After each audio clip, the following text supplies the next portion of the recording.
So did you know today is A no-brainer. it's no-brainer day? I did not know that. Have you ever heard of this? I've never heard of it. Me either. It's a way to remind people that many of our problems actually have a solution. Even when it doesn't seem simple, psychologist Dr. Laura Saunders, the director of the Hartford Healthcare Center for Gender Health, is checking in with a reminder. Hey, Doc, how are you this morning? Happy Thursday. Hello, friends. Happy Thursday. Yes.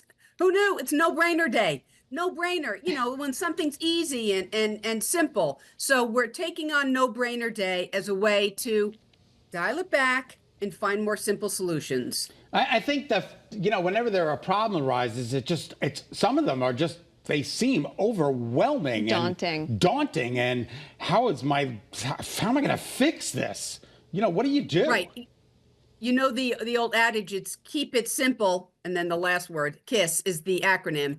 But sometimes really it is the more simple solution. And it's not these big complex plans that we need to put together.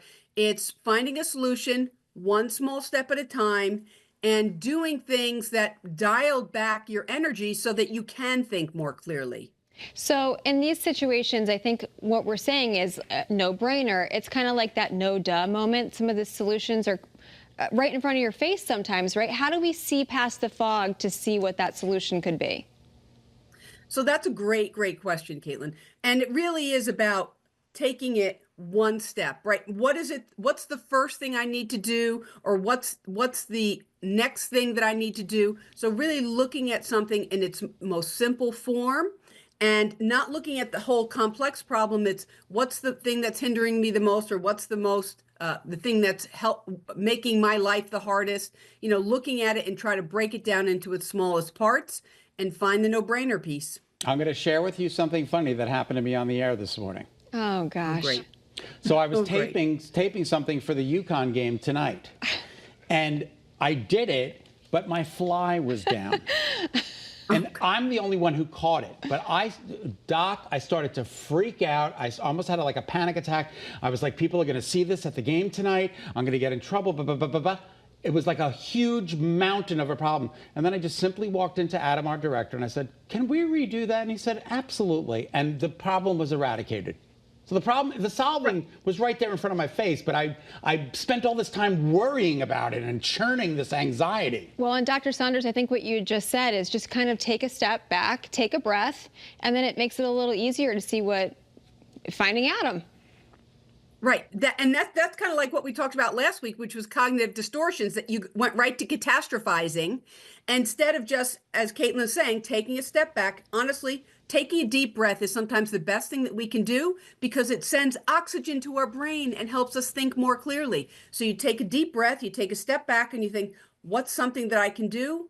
And then so often, at least a small step to the solution presents itself. I don't know if you feel the same way, Scott, but sometimes I forget to really breathe. I do too. I forget. I don't know how to breathe. I got to learn how to do it. Right. And so that's a really good tip and a piece of advice, Dr. Saunders, but there's some other good activities that we can be doing too. Yeah, I mean, the kinds of things that you can do, that's sort of a no-brainer to help you, right? Going for a walk is a great way to clear your mind. I have solved more of my life's problems on walks than I have doing anything else, or doing exercise, actually. I get the best ideas because I kind of clear my mind of some of the junk, and it allows good ideas to come in. Doing yoga. Some people love yoga. Spending time in nature, spending time in silence and mindfulness, or deep breathing. Doing something that allows your emotional space and your arousal to go down so good ideas and solutions can come to you. Well, that's terrific, Riff. The next time I have a problem, I'm going to take a little breather. Take a little breather. I'm going to take a little breather and not call my therapist. Maybe take a little walk. A couple of deep breaths. Take a deep breath and maybe take a walk. And take it.